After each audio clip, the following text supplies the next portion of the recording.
दोस्तों आज इस वीडियो के माध्यम से हम बहुत ज़रूरी टॉपिक पे बात करने जा रहे हैं जिसको कि ब्रेन स्ट्रोक कहते हैं। और मैं आपको ये गारंटी दे रहा हूँ कि इस वीडियो को कंप्लीट देखने के बाद आपको यूट्यूब पे कोई और वीडियो देखने का ज़रूरत नहीं पड़ेगा, क्योंकि इस वीडियो में आपको कंप्लीट जानकारी देने जा रहा हूँ कि ब्रेन स्ट्रोक आने से पहले आपके शरीर में कौन कौन सा लक्षण, या फिर हो सकता है आपके घर में आपके पेरेंट्स हो उनके ऊपर अगर ये लक्षण दिख सकते हैं, या फिर किसी भी व्यक्ति के अंदर ये लक्षण अगर आपको दिख सकते हैं तो हो सकता है उसको ब्रेन स्ट्रोक आ रहा हो।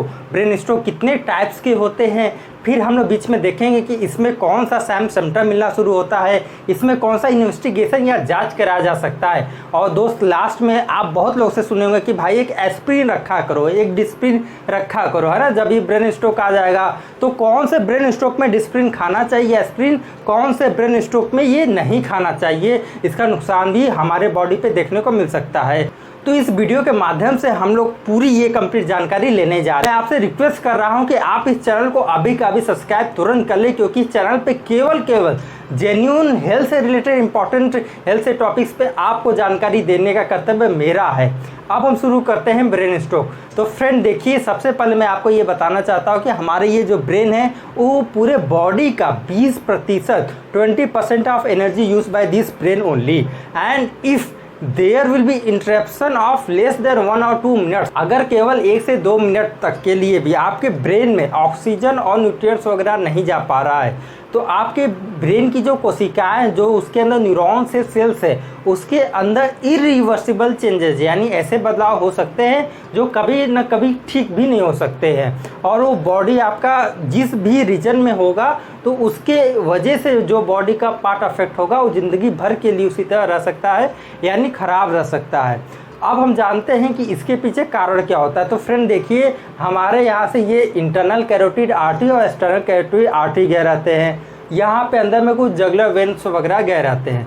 फिर यहाँ से होते हुए हमारे ये जो पूरा स्कल्स है, पूरा ब्रेन सिस्टम है, उसको सर्कल ऑफ विलिस, इस पूरे के पूरे माध्यम से इसमें ब्लड का सप्लाई यानी खून का पूरा इसको सप्लाई मिला रहता है। क्या होता है फ्रेंड, कभी कभी ये जो खून का सप्लाई होता है उसके अंदर इंटरप्शन आ सकता है। अब देखिए, इंटरप्शन दो माध्यम से हो सकता है। एक, या तो उसके अंदर कोई जा कर के थक्का जम गया हो जिसकी वजह से खून अब आगे नहीं जा रहा है। अब आगे नहीं जा रहा है तो ध्यान से समझिए, मान लीजिए आपका ब्रेन का कोई एक पार्ट है, ये मेरी क्या है कि आर्टरीज है, यानी रक्त यहाँ से आ रहा है, लेकिन बीच में क्या हो गया कि इसके अंदर थक्का जम गया, तो अब इस पार्ट में क्या है कि खून पहुँचना बंद हो गया। और मैं शुरुआत में आपको बताया कि अगर 1 से 2 मिनट खून रुक गया या फिर ऑक्सीजन का सप्लाई कम हो गया तो यहाँ पे परमानेंट लेशंस या डैमेज हो सकते हैं। दूसरा क्या हो सकता है कि दूसरा ये हो सकता है कि अगर ये जो आर्टरीज वगैरह है, मान लीजिए सिंपल आर्टरी एक आया इसको सप्लाई कर रहा है, लेकिन क्या हो गया कि आपके अंदर एकाएक बहुत ज़्यादा हाइपरटेंशन हो गया, यानी आप हाइपरटेंशन के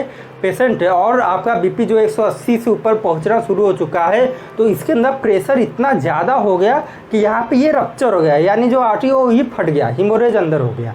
तो अब फ्रेंड हम देखने जा रहे हैं कि ये कितने टाइप्स के होते हैं। तो जैसा कि मैंने पहले ही बता दिया, ये 2 टाइप्स के होते हैं। एक क्या होता है कि जिसके अंदर इस्चीमिया हो जाता है, एक क्या, और दूसरा जो होता है उसके अंदर हिमोरेज हो जाता है। तो इस्चीमिया स्ट्रोक में क्या होता है कि जो हमारे जो आर्टरीज गए रहते हैं, जो भी ब्रेन के पार्ट को सप्लाई कर रहे हैं, अगर उसके अंदर इन्फेक्शन हो गया है अंदर यानी थक्का जम गया, या उसके अंदर एम्बोलिज्म हो गया या थ्रोम्बोसिस हो गया है, तो वहाँ से खून आगे नहीं बढ़ पाता है और उस ब्रेन के बॉडी या उस ब्रेन के पार्ट में क्या होता है कि सप्लाई वगैरह नहीं पहुँच पाता, वो ख़राब हो जाता है, परमानेंट हो जाता है। तो उससे रिलेटेड जो भी हमारे बॉडी में फंक्शन होते हैं उसके अंदर डैमेज होना शुरू हो जाता है। दूसरा क्या होता है कि हाइपरटेंशन की वजह से यहाँ पे क्या होता है कि जितना भी प्रेशर ज़्यादा पड़ने की वजह से जो आर्टरी अंदर फटना शुरू हो जाता है, ब्रस्ट होते, पतली छोटी आर्टरीज गई होती, तो फटना पूरा ब्रस्ट होगा, फटना शुरू हो जाएगा ब्रेन के अंदर, तो उसको कहते हैं हीमोरेजिक स्ट्रोक कहते हैं।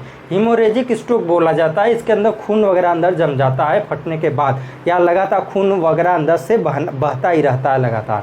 अब हम बात करने जा रहे हैं कि इसके अंदर पेशेंट को क्या सिम्टम मिलेगा। तो इसके लिए मैं आपको एक FAST यानी फास्ट बताता हूँ, इससे आप एनालिसिस कर सकते हैं कि कहीं इस व्यक्ति को स्ट्रोक वगैरह तो नहीं आ रहा है।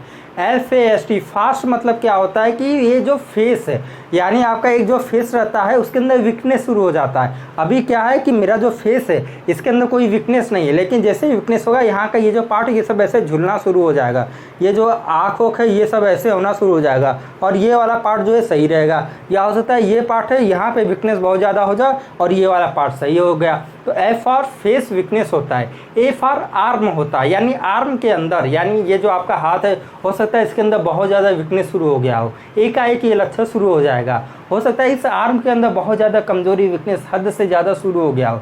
फिर है S फॉर होता है कि आपके अंदर कभी कभी स्पीच, यानी स्पीच क्या होता है कि कभी कभी जो होता है स्लर्ड स्पीच, यानी अनक्लियर वॉइस, यानी पेशेंट ऐसे बोलेगा, मैं बोल के दिखाता हूँ, मैं जो बोल ऐसे उसका आवाज़ आएगा। वो प्रयास तो कर रहा है कि मैं सही से बोलूं, लेकिन उसके अंदर जो वॉइस है उसका स्लर्ड स्पीच आना शुरू हो जाएगा, वो क्लियर नहीं बोलेगा। और T फॉर होता है FAST, T फॉर होता है टाइम मतलब जितना जल्दी आप उसका ट्रीटमेंट वगैरह हॉस्पिटल के अंदर नियरेस्ट ले जाएंगे उतना ज़्यादा चांसेस होता है कि वो बच सकता है।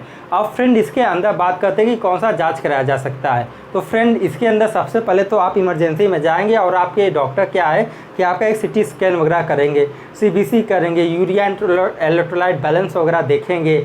इसके अंदर आपका टोटल जो एंजियोग्राफी वगैरह कभी कभी होता है वो भी आपके डॉक्टर करेंगे कि किस में एंजियोग्राफी कराना है, किस में कॉन्ट्रास्ट एंजियोग्राफी नहीं कराना है।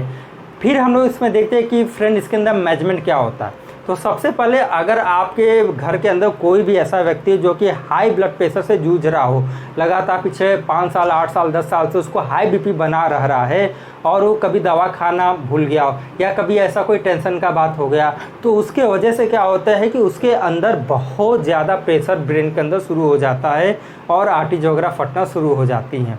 तो हाई ब्लड प्रेशर यानी उसका जो BP है उसके अंदर एंटी हाइपरटेंसिव के जो पेशेंट ड्रग्स होते हैं, तो ऐसे पेशेंट के अंदर उसका इस्तेमाल आपको निश्चित रूप से बहुत अच्छे से देख करके करना चाहिए। दूसरा होता है कि अगर उसके अंदर कोलेस्ट्रॉल वगैरह ये सब की मात्रा बहुत ज़्यादा बढ़ चुकी है तो स्टैटिन्स वगैरह का यूज़ किया जाता है। कभी कभी एम्बोलिज्म में थ्रोम्बोसिस है या फिर अंदर जाके कोलेस्ट्रॉल वगैरह भी ये सब भी जाके जम जाता है। तो सबसे पहले क्या है कि आपको जो हीमोरेजिक है उसके अंदर तो एस्प्रिन एकदम नहीं लेना है, लेकिन जो थ्रोम्बोसिस वगैरह है, एम्बोलिज्म वगैरह है, वहाँ पे आप ले सकते हैं, उसमें कोई दिक्कत नहीं। तो आप कैसे मालूम होगा कि हीमोरेजिक है कि नहीं? एक तो है CT स्कैन वगैरह एंजियोग्राफी वगैरह हो रहा है, उससे मालूम हो सकता है कि हीमोरेजिक है कि नहीं। दूसरा क्या होता है कि आपके अंदर अगर लॉन्ग टर्म से आप BP वगैरह हाइपरटेंशन वगैरह के शिकार है या CKD वगैरह के शिकार है तो हो सकता है कि उसके अंदर हीमोरेज वगैरह हुआ हो। इसके अंदर फ्रेंड हम लोग क्या करते हैं कि एंटी थ्रोम्बोटिक या एंटी थ्रोम्बोलाइटिक वगैरह का भी उपयोग करते हैं। इसमें क्लोपिडो जेल होता है, ये सब का भी इस्तेमाल वगैरह हम लोग कर सकते हैं।